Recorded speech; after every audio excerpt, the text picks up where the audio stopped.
Oke, Assalamualaikum warahmatullahi wabarakatuh. Nama saya Royan Firdaus, saya dosen teknik mesin Untak Surabaya. Dalam video pembelajaran kali ini, saya akan menjelaskan tentang mata kuliah pompa dan kompresor, yaitu mata kuliah di teknik mesin di semester ke-6 sebagai mata kuliah pilihan. Nah, di sini terkait pokok pembahasan, saya akan menjelaskan tentang head loss pada sistem pemipaan. Yang sebelumnya kita akan sudah membahas terkait dengan jenis-jenis pompa. Nah, kita akan menjelaskan dalam pertemuan ini kita akan menjelaskan tentang bagaimana sebuah energi itu terkurangi atau degradasi, karena dalam sebuah pemipaan, apalagi dalam sebuah banyak sekali liku-liku atau misalkan elbow dan sebagainya, kekasaran dan seterusnya, itu akan sangat mengganggu dari head loss pemipaan itu sendiri. Oke, ini adalah aplikasi sistem pemipaan, biasanya dipakai di mana saja, ada yang dari skala rumah tangga, kemudian industri, dan sebagainya. Nah, segalanya membutuhkan sebuah pendorong yang dinamakan pompa. Akan tetapi dalam sebuah ilmu mekanika fluida dijelaskan bahwa energi itu kekal, hanya saja di realnya banyak sekali kerugian-kerugian yang itu bisa sangat mengurangi dampak atau efisiensi yang ada, sehingga kita perlu mempelajari bagaimana energi itu bisa digunakan secara maksimal. Nah, kita akan membahas tentang heat loss yang terjadi di sistem pemipaan. Nah, penggunaan di sini ada penggunaan hukum termodinamika, yaitu pada aliran di dalam pipa.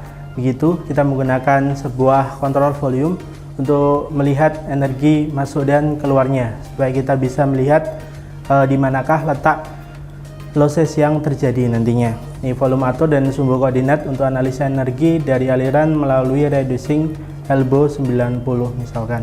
Nah, dalam sebuah termodinamika hukum pertama, itu menjelaskan tentang kekekalan hukum energi.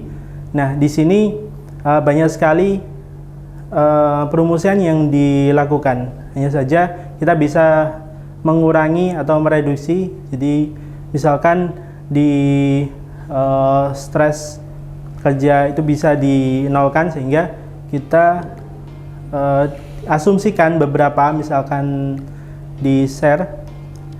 Kemudian aliran steady-nya juga kita asumsikan steady, sehingga bisa kita coret perumusannya. Lalu di aliran incompressible, sehingga yang terjadi kita perlu menggarisbawahi bahwa di hukum kekalahan energi yang kita gunakan dalam sistem pemipaan adalah E sama dengan O ditambah V kuadrat per 2 ditambah GZ. Oke, ini untuk aplikasi. Nah, kita nanti akan dihadapkan dengan heat loss total. Jadi berapa sih energi total yang bisa dimaksimalkan. Nah, ini adalah perumusannya dan dengan penurunannya, sehingga dihasilkan dari hukum pertama termodinamika, sehingga akan menjadi Bernoulli. Bersama Bernoulli bisa dilihat di paling bawah ini ya. Nah, yang heat loss total sama dengan U2 dikurangi U1 dikurangi dengan Q per dm. Nah, aplikasi sistem perpipaan. Nah, ini adalah koefisien kinetik energi. Jadi dari persamaan Bernoulli tadi ada sebuah koefisien energi kinetik yang perumusannya bisa dilihat seperti ini ya. Kemudian di mana U adalah kecepatan aliran maksimum pada center line pipa, kemudian V adalah kecepatan aliran rata-rata pada pipa, sedangkan N adalah power law, eksponen yang besarnya bisa 6, 7, 8 dan seterusnya. Nah, ini adalah misalkan kita menggunakan perumusan itu tergantung dari Reynolds-nya. Bisa Reynolds itu di bawah atau kurang dari 2300 atau juga lebih dari 4000 yang untuk aliran turbulen. Hingga kita lihat kalau harganya koefisien kinetiknya sama dengan 1. Oke, untuk perhitungan head loss itu ya, perhitungan head loss dari pesan Bernoulli sama dengan head loss total, maka kita akan breakdown lagi. Jadi ada head loss total itu ada bagian yang mayor dan juga minor. Nah, yang mayor itu bagaimana sama minor bagaimana kita lihat.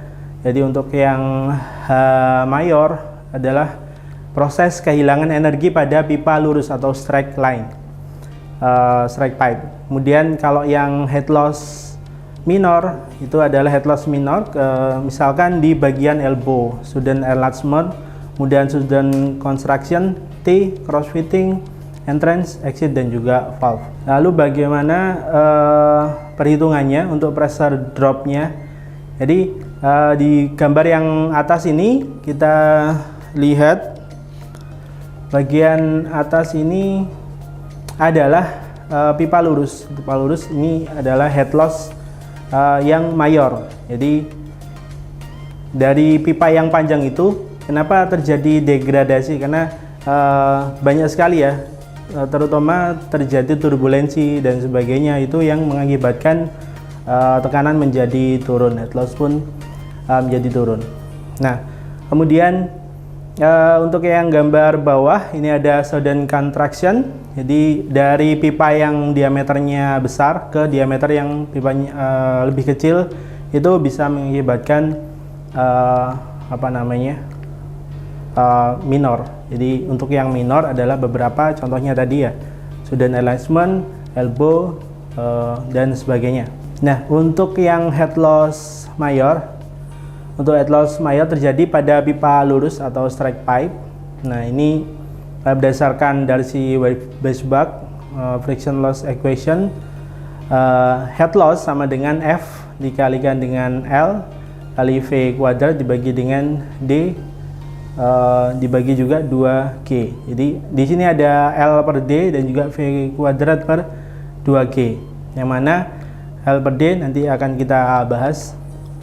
Nah, F dari ini adalah gesekan untuk aliran laminer, hanya untuk dipengaruhi adanya Reynolds, angka Reynolds, sedangkan untuk yang aliran turbulen dipengaruhi bilangan Reynolds dan kekasaran permukaan relatif atau E per D. Nanti dilihat tabelnya.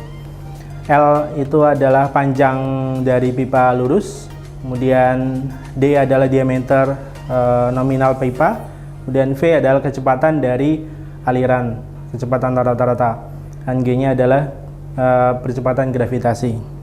Nah, ini adalah contoh bagaimana pipa dengan diameter nominal 16 inci karena terjadi sebuah korosin dan turbule kontur. Ini adalah bagaimana kita melihat akibat kira-kira kalau kita menggunakan perhitungan dari energi, sehingga yang kita akan pelajari nantinya adalah bagaimana untuk menghitung kekasaran permukaan, lalu bagaimana saat dimana pipa-pipa itu harus menggunakan material yang baik.